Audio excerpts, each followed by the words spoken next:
ඉවරද? හරි. දැන් කියන එක අහගන්න මේ. right. දැන් exam එක පටන් ගන්නේ කවුද? නවැම්බර් 10. accounting තියෙන්නේ කවුද? නවැම්බර් 26. පැහැදිලිද? එතකොට මාසයක් නෙමෙයි accounting subject එකට ගත්තොත් තව මාස දෙකක් ඇත්තටම තියෙනවා. හරිනේ? ඉතින් ඔයා තාමයි කියන මොනවත්ම කරගන්න බැරි එකක් නම් තාමත් කරන්න ටයිම් එකක් තියෙනවා. පැහැදිලිනේ? හරිද? ඒකයි මම කිව්වේ වැඩ කරන්න මේ හරිද වැඩේ කරගන්න පුළුවන්. හරිද මෙහෙමයි. ඔගේ පේපර් ස්ට්‍රක්චර් එක දන්නවනේ මේ. මම දැන් මේ කියන්නේ 24 පේපර් එකේ ආව විදිහින් කොහොමද මේක තමයි ස්ට්‍රක්චර් එක. ඔයාලට ප්‍රශ්න 6ක් වෙනවා. 6න් පළවෙනි දෙක කම්පල්සරි. ඒ දෙක අනිවාර්යයෙන්ම කරන්න ඕනේ. එතන මේ තුනෙන් නේ. සෝරි මේ හතරෙන්. 3 4 5 6 ඔය හතරෙන් ඔයා එකක් අතාරින්න පුළුවන්. ක්ලියර්ලි පැහැදිලිද right? හරි. ඉතින් එතකොට ඔයාලා දන්නවා පළවෙනි කෙක්ෂන් එක මොකෙන්ද ඉන්නේ කියන එක ඔයා ඉතින් හැමෝම දන්නවා මොකද්ද? company accounts. හරිද? දෙවෙනි කෙක්ෂන් එක මොනවලින්ද? management accounting වලින්. කිව්වද පැහැදිලිද? දෙවෙනි කෙක්ෂන් එක හැදෙන්නේ management accounting වලින්. ඉතින් එතකොට දෙවෙනි කෙක්ෂන් එකේට එන්න පුළුවන් පාඩම් ගත්තාම පාඩම් ಜಾති පහක් තියෙනවා මොකද්ද? overhead costing, labor costing, material costing, marginal costing, project evaluations. Clear? Right? හැබැයි ඉතින් මෙච්චර කාලයකට මෙච්චර කල් ඔයාගේ මේ දෙවෙනි කෙක්ෂන් එකට අර දෙක ආවේ නැහැ. මොනවද? marginal costing, project evaluation ආවේ නැහැ. පැහැදිලිද? මෙච්චර කාලයකට. Clearද? එතකොට මෙච්චර කල් ආවේ කොහොම මොනවද මේ මෙතන මේ දෙකට ආවේ මොනවද? overhead costing, labor costing, material costing. Clearද? එතනත් ආවේ එහෙමයි. මේ A හරි B හරි කියන දෙකෙන් එකක අනිවාර්යයෙන්ම මොකක්ද ආවට overhead costing තියෙනවා. කිව්වද පැහැදිලිද? A හරි B හරි දෙකක overhead costing අනිවාර්යෙන් ෂෝට් තියෙනවා තමයි. එතන B එකට ආවේ කොහමද? labor costing or material costing. කිව්වද පැහැදිලිද? කිව්වද ක්ලියර්ද? labor හරි material හරි දෙකෙන් එකක් ආවේ කියන්නේ. ඒ කියන්නේ overhead එකත් එක්ක එක අවුරුද්දක මේක එනවා, overhead එකත් එක්ක තව අවුරුද්දක මේක එනවා. පැහැදිලිද? දැන් ප්‍රෙඩික්ෂන් එකක් මම ඕනනම් කියන්න මෙන්න මෙහෙම. දැන් සාමාන්‍ය මෙහෙම පාස් පැනලස් කරොත් මෙහෙමයි ආවේ. overhead එක එක අවුරුද්දක මෙලේ බාව නම් අනිත් දවස් මැටීරියල්ස් නේ ආවේ. එතකොට කලින් අවුරුද්ද 24 පේපර් එකේ වට අවිල තිබ්බේ කොහමද? overhead එක material costing section එක තමයි අවිල තිබ්බේ. හරිද? එතකොට මේ පාර අනිවාර්යයෙන්ම ඉතින් එන්න chance එකක් තියෙනවා මොකද්ද? overhead එකත් එක්ක මොකද්ද? labor costing section එකක් එන්න chance එකක් තියෙන එක මම කිව්වේ labor costing පොඩ්ඩක් හොඳට බලා ගන්න. කිව්වද ක්ලියර්ද? හරි. තව ප්‍රෙඩික්ෂන් එකක් මම දෙන්න. මේක වෙයිද කියලා මම දන්නේ නැහැ. හැබැයි මොඩල් පේපර්ස් වල තියෙනවා. මගේ පේපර් ක්ලාස් එකේ මම පේපර්ස් වලත් හැමදාම මෙන්න මේකම තමයි කරේ. මගේ පේපර් ක්ලාස් එකේ මම හැමතිස්සෙම මෙන්න මේ රික්වයර්මන්ට් එකට ABC කියලා තුනක් දැම්මා. මගේ පේපර් ක්ලාස් එකේ. ඇයි මම ABC කියලා තුනක් දාලා මම හැම පේපරේම overhead labor materials මම තුනම දැම්මා. මගේ හැම පේපරේම. මොකද මට හිතනවා කොයි විදිහට හරි ඔක වෙයි කියලා. මොකද මොඩල් පේපර්ස් වල ඔක වෙනවා. කිව්වද තේරෙනවද? එක්කෝ overhead එකත් එක්ක labor costing එයි නැත්තම් ABC කියලා තුනක් දාලා මේ තුනම එයි. නැත්තම් තව දෙයක් වෙන්නත් පුළුවන්. මගේ පේපර් ක්ලාස් එකේ පේපර් නම්බර් 7 එකේ මම මේ දේ කරලා පෙන්නුවා. අර මෙච්චර කල් මෙතනට ආවේ මේ තුන විතරනේ. අර මම කියන්නේ marginal costing project evaluation මෙතනට ආවේ නැහැ කියලා. මේ පාරේදී දැන් මෙතනින් එකක් එහාට ගිහිල්ලා ඒ කියන්නේ marginal costing project evaluation මෙහෙනේ තියෙන්නේ. කියන්නේ මෙහෙ කොහෙද තියෙනව ඒක හරිද? දැන් මම කියන්නම් හරිද? තිබ්බ විදි 24 හරිද? ඒක මෙහෙ තියෙනකම් මෙහෙට ආවිලා මෙහෙ තියෙනකම් මෙහෙට යන්න පුළුවන්. මං කියන එක තේරෙනවද රයි? එහෙම වෙන්නත් පුළුවන්. කොහොම ආවත් ලියන්න පුළුවන් එන්න යෝනේ පැහැදිලිද? ගාන හදන්න කොහොමද ලියන්න පුළුවන්? ක්ලියර්ද පැහැදිලිද? හරි.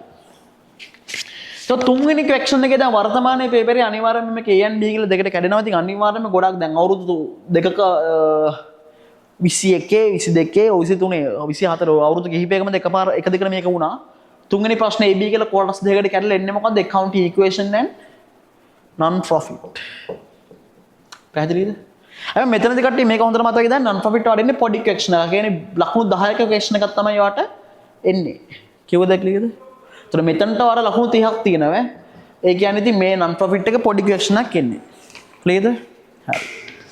එතකොට හතරවෙනි ක්වෙස්චන් එක ගත්තාම මේකේ ආවේ මොනවද මේ 24 පේපරේ 4 හරිනේ අනිවාර්යයෙන්ම ප්‍රයිමරි බුක්ස් එන ක්වෙස්චන් එකක් දැන් වර්තමාන පේපරේ හරිද ප්‍රයිමරි හරිද ආයෙ ගත්තාම මොනවද ප්‍රයිමරි එක තමයි මොනවද ආවේ ආයෙ ආවා රේෂියෝ right රේෂියෝ ආයෙ ආව මොනවද project evaluations හරිද අන්න project evaluation එතකොට ABC කියලා මේ ප්‍රශ්න තුනකට කළා තිබ්බා ඒ කියන්නේ මේ අනිවාර්යෙන්ම ඔයාලට මේක අහගන්න දැන් මේ 25 පේපරේ ඔයාලගේ හතරවෙනි ක්වෙස්චන් එක ABC කියලා කැඩෙන්නේ නැති වෙන්න පුළුවන් හැබැයි 4 5 6 කියන ප්‍රශ්න තුන එකක් අනිවාර්යෙන්ම C කියලා කැඩෙනවා කිව්වද පැහැදිලිද හරි ගොඩක් වෙලාවට දැන් කලින් අවුරුද්ද වල 6 වෙනි එක තමයි C කියලා කැඩුනේ දැන් ගොඩක් ළමයි මෙහෙම දෙයකට තුරු වෙලා ඉන්නවා. ගොඩක් ළමයි කරන්නේ C එන ප්‍රශ්නේ අතාරිනවා. ඒ තුනක් තියෙනවානේ. එහෙම වෙන්න එපා මොඩෙක් වෙන්න එපා හරිද? එහෙම එන ප්‍රශ්නක C එන හින්දා තියෙන පොඩි ප්‍රශ්න තුනක්. කිව්වද තියෙනවද? ඉතින් කරන්න බැරි නෑ පුළුවන්. ඒක හරිද? එතකොට දැන් පස්වෙනි එක ගත්තාම පස්වෙනි එක වටාවේ 24 ක පේපර් එකේ partnership and මොනවාද? band reconciliation කියන band reconciliation individual question එකක් ආවා. මේක නම් මට හිතා ගන්න බැරි දෙයක්. එහෙම හැබැයි එකක් වුණා. 24 මේ පාර නම් මං හිතන්නේ මෙන්න මේ දේ වෙයි කියලා කට්ටිය. හරිද? කිව්වද කියලා? මේ දේ වෙයි කියලා මං හිතන්නේ නැහැ. බොහෝ දුරට මේක වෙනකොට වෙන එකක් එයි. එක්ක control accounts question එකක් එන්න chance එකක් තියෙනවා ගොඩක් වෙලාවට right? කියන්නේ band rec එක තිබ්බ එක වෙනකොට control accounts part එකක් මෙතන දාන්න chance එකක් තියෙනවා. නැත්නම් errors question එකක් දාන්න chance එකක් තියෙනවා. කිව්වද පැහැදිලිද? ඒක තමයි predictions. හරිද? කිව්වද කියලාද? හරි එතකොට 6 වෙනි එක ගත්තාම මොනවද 6 වෙනි එක cash flow ආයේ මොකද්ද marginal costing කිව්වද කියලාද දැන් කියන එක හොඳට අහගන්න මේ දැන් කියන එක හොඳට අහගන්න දැන් මෙතනින් අනිවාර්යෙන් වෙන සෙට් එකක් තියෙනවා දැන් ඔයාට ඊළඟ පාර නැති වෙන්නේ නෑ මම මේ කියන්නේ හරිද කම්පැනි ඉතින් අනිවාර්යෙන් ওই විදිහට තියෙනවා මේ ඔක්කොම අනිවාර්යෙන් ওই විදිහට තියෙනවා මේකක් තියෙනවා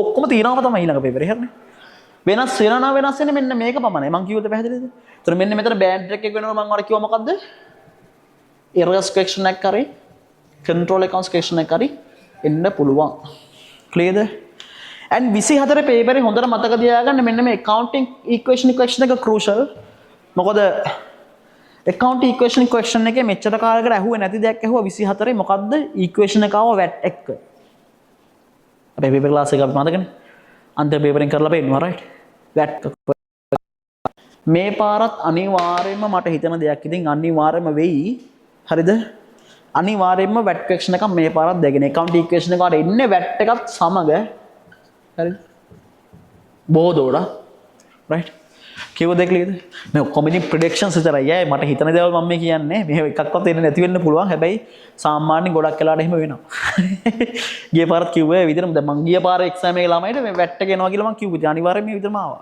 ඒක මං කියන්නේ මම පාස් එක යම්කිසි මට්ටමක ඇනලයිස් කරලායි මම කියන්නේ හරිද තව ගත්තාම පාර්ට්නර්ෂිප් මට මෙන්න මේකක් කියන්න පුළුවන් පාර්ට්නර්ෂිප් එකේ දැන් අපි ගත්තාම කලින් අවුරුදු දෙකේම ආවට මොනවද ඇඩ්මිෂන් තියෙන ක්වෙස්චන්ස් දෙකක් ඒ කියන්නේ 23 සහ 24 කියන දෙකේම වටාවේ ඇඩ්මිෂන් ක්වෙස්චන්ස් දෙකක්.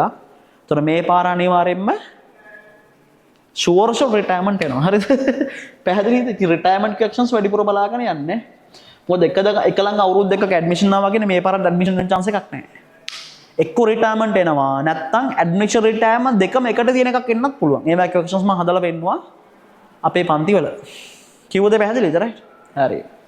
තෝටික දාවන ප්‍රෙඩික්ෂන්ස් වල දෙන්න පුළුවන් ඉතින් අනිත් ඔක්කොම මම ඔය කිව්ව විදිහටම එනවා. කිව්වද පැහැදිලිද? අද දැන් මම ඔයාලට කියන්නම් පේපර් එක කරන්න ඕන ඕඩර් එක සහ ටයිමින් කොහොමද තියාගන්නේ කියලා. දැන් මම ඔයාලට පටන් ගද්දිම කිව්වා මතකයිනේ. පේපරේ මෝඩියා වගේ මෙතනින් පටන් ගන්න කරගෙන ඉතින් කෙල වෙනවා ඉතින් නන්නත්තර වෙන්නම කෙල වෙලා ගෙදර ඉන්න අඬාගෙන පැහැදිලිනේ. මම කතාව ඕක ඈ. එහෙම වෙන්නේ උන් ඉන්නද මේ කොච්චර මෙහෙම කිව්වොත් පඬිතුකමඩ කරන උන් ඉන්නද? අද අපේ පේනවා අපේ පඬිතු එකේ කතා ඉලා නැහැ. ඒ ඕ මෝඩියෝ ටික හැමදාම කරන්නේ ඕක තමයි මේ. පේපර් ක්ලාස් එකේ හැමදාම කරේ මෝඩියෝ ටික ඕක තමයි. මොකද්ද? කොච්චර මේව කට කන්න යන් කිව්වොත් පේපර් එක කරන්න පටන් ගන්න මෙතනින්. පඬිතුකම ඉතින් හරි කියන එකක් කරන්නේ නැහැ. ඒ එහෙම කරන්න එපා. ඔයාලට අනිවාර්යයෙන්ම අමාරු වෙටනවා. මොකද මේ හැම ක්වෙස්චන් එකම අමාරුම එක මොකද්ද? මේක. ඉතින් මේකෙන් ඔයා පටන් ගත්තොත් ඔයා අනිවාර්යයෙන්ම හිර වෙන්න තියෙන chance එක වැඩි. ඉතින් ඒතකොට එතනවා හිර වුණොත් එහෙම අනිත් ඒවාට පුළුවන් ඒවා කරගන්නෙත් නැහැ. පැහැදිලිද right?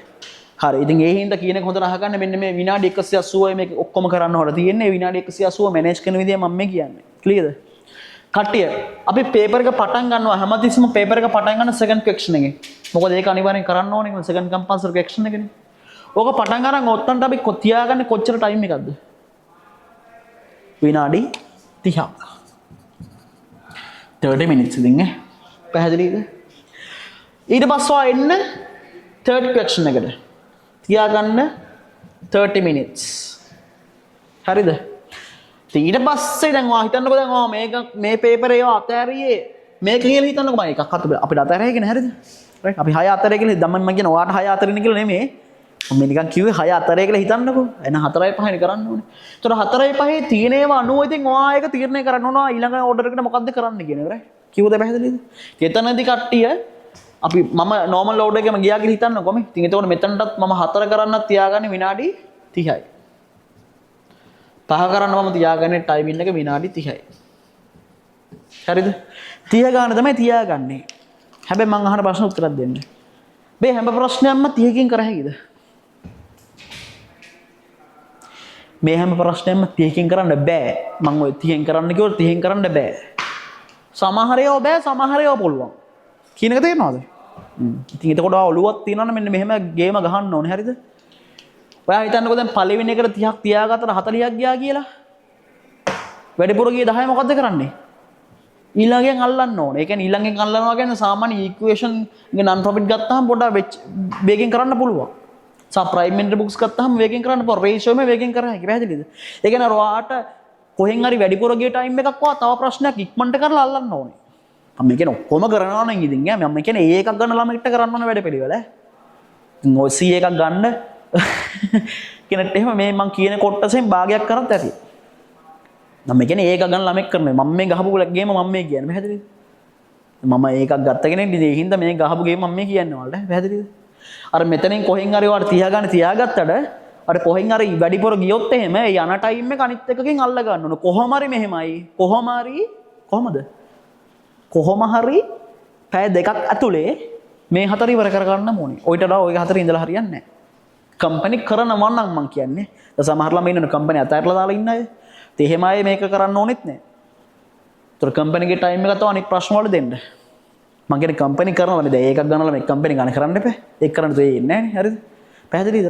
ඒතර කම්පැනි ගන්න කරනවා නම් ඔයා අනිවාර්යෙන් කම්පැනි ගන්නට පැක් තියාගන්නම ඕනේ. දැන් එන කම්පැනි ගන්නට. දැන් කුණු හරප කියලා මේ ඉස්කෝලවල කුණු හරපේ වණන් හරිනේ. කම්පැනි ගන්න ටීචර් කියලා 20 විනාඩි 20න් කරන්න කියලා. විනාඩි 20න්. ඊට පස්සේ මං ඇහුවා ඔයා ගිහින් අහන්න මේ ටීචර්ගේ A level කරපු අවුරුද්ද මොකක්ද කියලා. 2006 ක 2001 දලු. ඉතින් හරි ඒ කාලේ කම්පැනි ආවෙත් නැහැ. ඒ කාලේ කම්පැනි ගන්නක් ආවනම් ඒක කොහොම ලේසි තමයි. දැන් 2012 වෙයි කම්පැනි ගන්න ගත්තොත් කොහොම විනාඩි 20න් කරා හැකියි. දැන් එන ගන්න කරා හැකිද? බෑ. ඒක මම කියන්නේ වර්තමාන පේපරයට අදාළව මම කියන්නේ. හරිද? පැහැදිලිද? දැන් එන ගාන ඔයාට කරලා කියවල කරන්න පැයක් අනිවාර්යෙන් ඕනෙමයි. කිව්ව දෙය පැහැදිලිද? රයිට්. ඉතින් එතනදී කට්ටිය හොඳට මතක තියාගන්න ඉතින් පැයක් ඉතුරු කරගෙන අන්තිමට තමයි මේ ගානට අපි එන්නේ. ඒ කියන්නේ ඇත්තම කතාව වෙලා ඉතුරු වුණොත්. ඇත්තම කතාව මම කියන්නේ. හරිද? හැමෝටම කම්පැනි ගාන කරන්න වෙලාව ඉතුරු වෙන්නේ නැහැ. මම මේ කියනවා මේ ටයිමින් ස්ට්‍රක්චර් එක යන්න ගිහිලා වෙලාව ඉතුරු වුණොත් මේක කරන්න. අයියේ. පේපරේ ඇතුලේ මෙතනට ලකුණු කීයක් තියෙන 100න්? 100න් කම්පැනි ගාන ලකුණු කීයක් තියෙන්නේ? 100න් අය කියලා මං අහන්නේ 100න්. 100න් 10 මෙතනට. 100න් 440යි 100න් 10යි. ඉතින් මං අනිත් ටික කරාම කීයක් තියනවද? මගේ MCQ එක්ක අර MCQ අමතක කරන්න වෙනවා. එහෙනම් මෙතන මේ අනිත් 4 කරොත් කීයක් තියනවද? 40ක් තියනවා. පැහැදිලිද මං කියන එක? දැන් ඔය ළමයි මෝඩයෝ වගේ මොනවද කරන්නේ? එල්ලෙනවා ගිය ගමන් මෙන්න මේක කරගන්නෙත් නෑ. මේව කරගන්නෙත් නෑ. අන්තිම ලකුණු 10ට දකුණු 10 අල්ලන්න ගිහලා ලකුණු 40ක් අහිමි කරගන්නවා. කිව්වද පැහැදිලිද? ඒක මං කියන්නේ. අර ලකුණු 40 ස්කෝර් කරලා ඉවරලා එන්න මෙතනට. බැරි නෝත් නිකන් ඉන්න. අතහැරලා දාන්න. මේ අවුලක් නෑ ලකුණු 40ක් අරගෙන තියෙන්නේ. ඒකයි මං කියන්නේ. පැහැදිලිද? තේරෙනවද මං කියන එක? අනිවාර්යෙන් මේ ඕඩර් එක කරන්න ඔයාලට ගේමක් ගහ ගන්න පුළුවන් අනිවාර්යෙන්ම. ෂුවර් ෂොට් හරිනේ. මම මේ පර්සනල් ගහපු ප්ලෑන් එක තමයි කියන්නේ. ඒතර MCQ පේපර් එකේ දාලා මං කිව්වා මතක ඇති. ඒ විදිහට කරන්න. කිව්වද පැහැදිලිද? හරි ඉතින් ඕක තමයි